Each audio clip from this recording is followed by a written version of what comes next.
នដើរជួយអ្នកស្រុកក្រោយពេលសង្គ្រាមខ្មែរយើងបានសុខបានផុតពីទុក្ខខ្មាំងគីជីជនបងបានឃើញស្រីឡើងពីកំពង់ស្រអែមត្រត្រង់ដល់ពេលសាយន្តស្រុកកំពុងលែងបោកផារពន់ចិត្តបងមិនតន់រំភើបស្នេហាអូនស្គាល់កវីហ៊ានស្ដីចំមុខឲ្យបងពើចុកបេះដូងរងថ្លាចំអន់សាច់លេងបានតែវិចា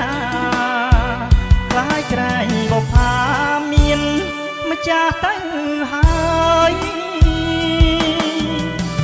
អកោះជ័យទាត់ទឹកពតជុំវិញ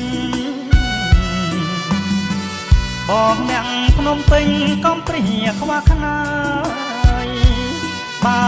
មិនបានដៃសំផាហុំកាយ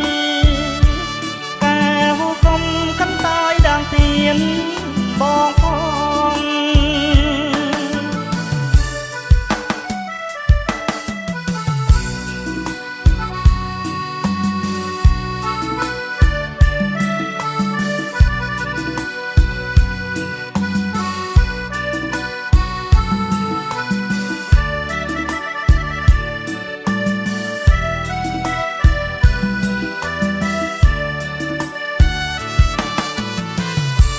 ស្គាល់កវីហ៊ានស្ដីចំមុខឲ្យបងពើចុក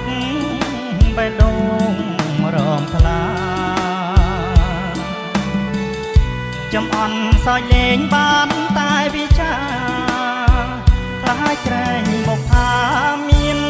ម្ចាស់ទៅហើយ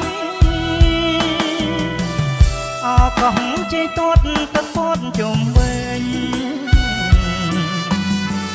បងអ្នកភ្នំពេញកំព្រាខ្វះខ្នាយបើ